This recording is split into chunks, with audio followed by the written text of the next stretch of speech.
Otep à tous, bien-aimés, frères et sœurs. Cette fois-ci, ce n'est pas moi qui le dis. Et ça vient de CNN.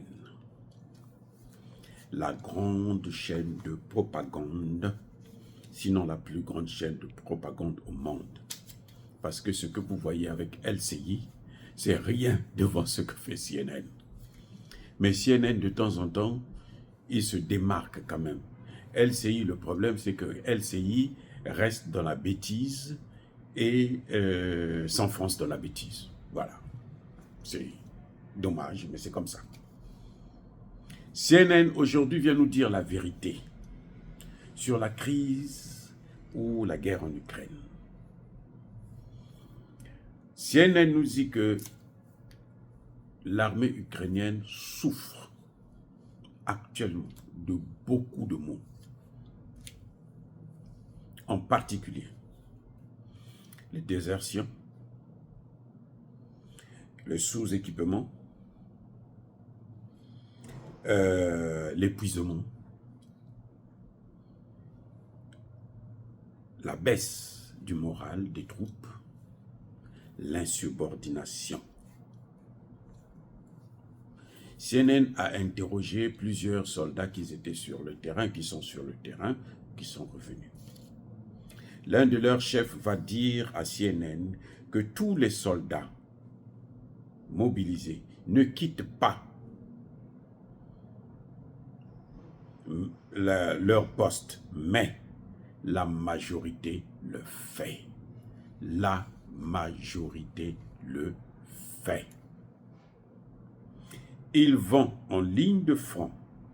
Quand ils réussissent à survivre, ils ne repartent plus. Donc les soldats ukrainiens, en fait, quand ils vont sur le terrain, là, ceux qui arrivent à s'en sortir, quand ils reviennent, ils refusent de repartir. La seule option qu'ils ont, c'est de demander de quitter l'armée. Ils cherchent à quitter l'armée. Ils abandonnent. Donc ceux qui meurent, bon, on n'y peut rien.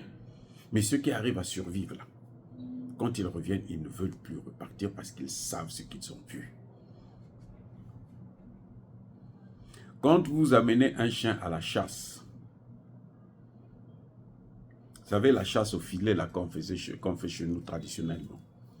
Lorsque vous amenez le chien, là, qui sait ce que le chien a vu? Est-ce que le chien vous raconte ce qu'il a vu? Non. C'est un peu ce qui se passe. Donc quand ils vont là, quand ils reviennent, ils disent jamais, plus jamais, non, part plus. Les désertions, ça va jusqu'à 60%.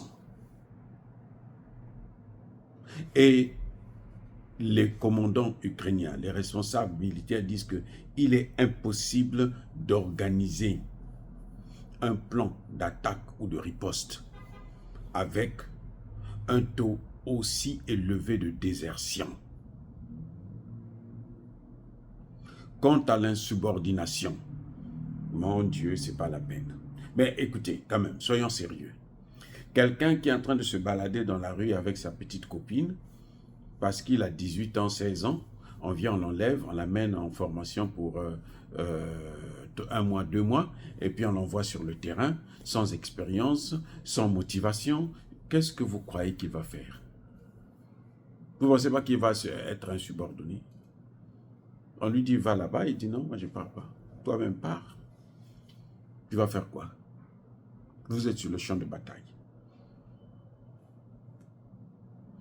Voilà les vrais problèmes. L'épuisement. Mais même LCI le dit, il y a des chaînes françaises qui vous disent que ceux qui vont sur le terrain, ils peuvent passer 6 mois, 1 an. Ils ne reviennent pas même voir leur famille. Donc, ils sont épuisés. Alors que dans l'armée, il doit y avoir un système de rotation. Vous allez sur le terrain, vous revenez d'autre part, ainsi de suite. Comme ça, ceux qui reviennent là, ils se reposent un peu, ils voient leur famille, ils essaient de régler un peu certains problèmes. En Ukraine, il n'y a pas ça. Mais vous savez, c'est pourquoi CNN ne dit pas ça. C'est parce que l'armée ukrainienne a été décimée. On dit que le ratio, il va de 1/10. Donc, quand un Ukrainien, un Russe meurt, il y a au moins 10 Ukrainiens qui meurent. Donc, quand on dit que, si on dit qu'en Ukraine, il y a eu 100 morts, donc en Russie, il y en a eu à peine 10 du côté des Russes. Regardez ceux qui sont allés à Koursk. Personne ne vous dit ce qui se passe. Mais à Koursk, là, l'armée russe vous dit qu'ils ont déjà neutralisé près de 10 700. Là, on était à la date du 8 septembre 2029. Près de 10 700. Donc, vous voyez comment la situation est grave. La situation est grave. Le moral est bas. Ils ne sont pas bien formés, ils ne sont pas équipés. Les autres sont surarmés. Contrairement à ceux qui disaient que oh, l'armée russe, on a sous-estimé cette armée. Comme d'habitude, c'est-à-dire qu'on joue d'abord sur votre morale. Et ça, c'est Tia Contagiop qui avait bien dit ça. Il dit, quand l'ennemi veut t'abattre, il doit d'abord te détruire moralement. Même dans la vie courante. Vous allez voir que quand quelqu'un veut vous faire du mal, il doit d'abord vous atteindre moralement.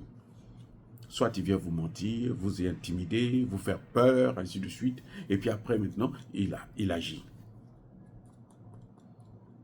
Ils ont fait ça, mais ça n'a pas marché avec la Russie, parce que la Russie, elle est en train de se battre. Elle réussit.